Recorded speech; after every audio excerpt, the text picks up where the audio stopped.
We're into the Veep stakes, baby.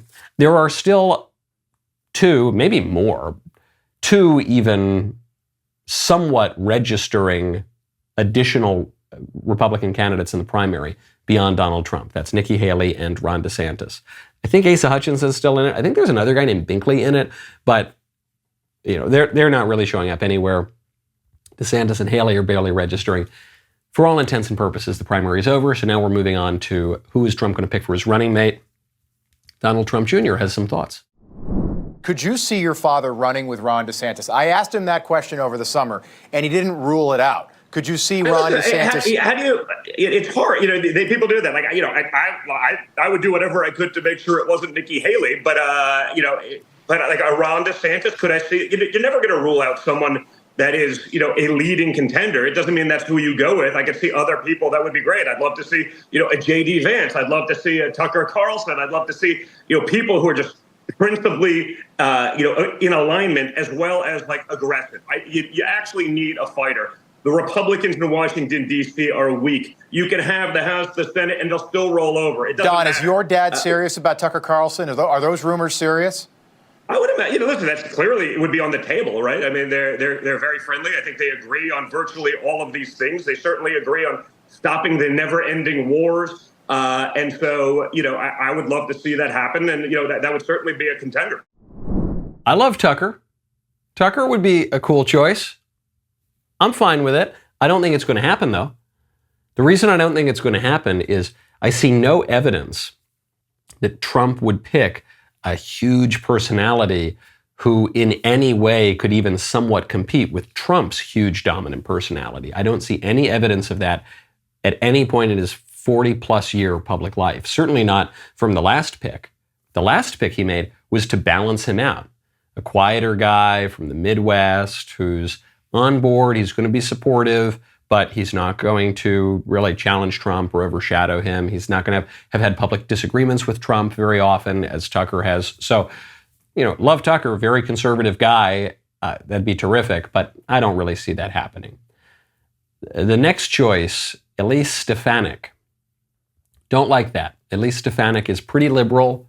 She's from New York. The reason that some are reporting that she's being considered for VP is she's been relatively loyal to Trump, which is good. That's a good thing. You really want someone who's going to be loyal. She wouldn't overshadow Trump in any way, but I still don't really see what she brings to the table. She's a liberal Republican who's totally identified with Team Trump. So even if Trump were trying to do a Reagan-Bush kind of thing here, you get the conservative guy at the top of the ticket and the more establishment liberal guy at the bottom of the ticket, here, at least Stefanik doesn't really unite the party because she's lumped in as a Trumper. It's just kind of like the worst of all worlds from an electoral perspective. The more liberal policies, but also the baggage that goes along with supporting Trump if you hang out with the country club establishment set. So, and she's from New York. I mean, it's not like Trump's going to carry New York. I don't really see it happening. DeSantis would be great. I mean, love DeSantis, absolutely great governor. That can't happen because constitutionally, you can't have a guy at the top and bottom of the ticket from the same state. It would not work with the electoral college system. So, just as a I don't think Trump would pick DeSantis anyway for the same reason I mentioned above with Tucker. I don't think he's going to pick a really tough personality who's got a career of his own who might butt heads with him. I just don't see that happening. But it's certainly not someone who's campaigned against him. This has become a pretty nasty primary. But there's also just a technicality, so I don't really see that happening. It's funny, Don Jr. says, I really hope it's not Nikki. If Nikki is hoping for a Reagan-Bush kind of thing, that's the path forward for her. But if the Trump family is against her and they think this has gotten too personal and they can't trust her, then she's out.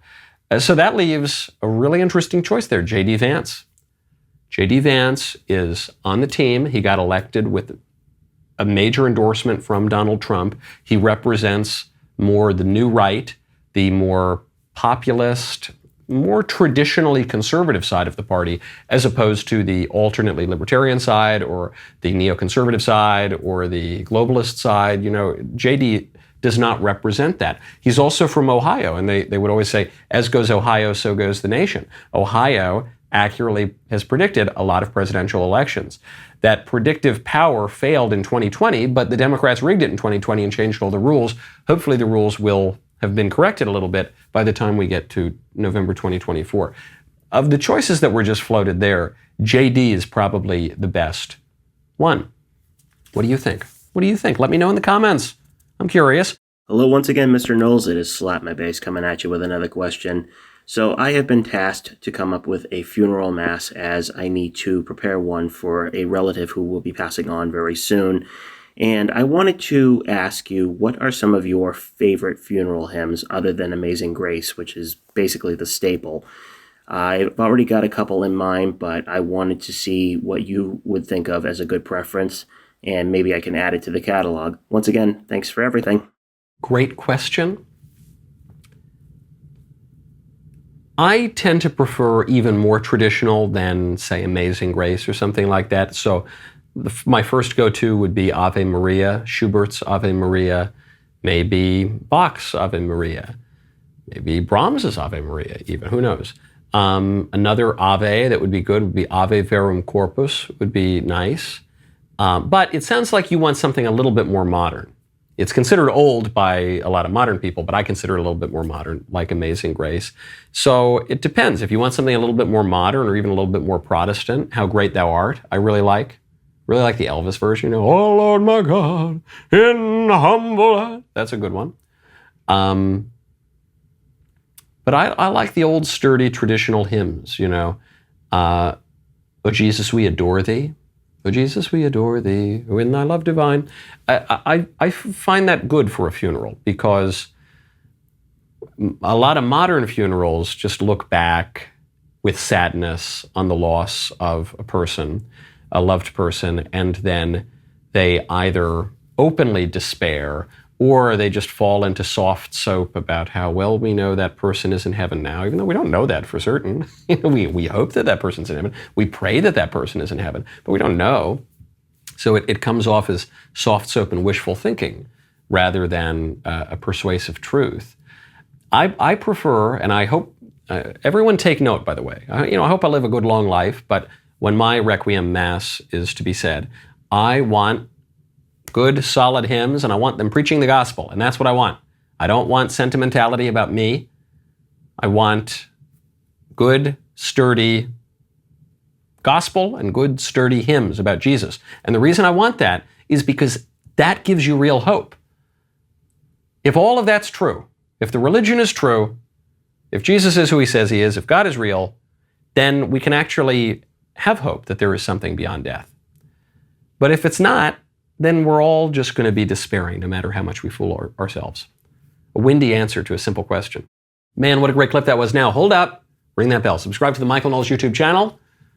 We'll see you next time.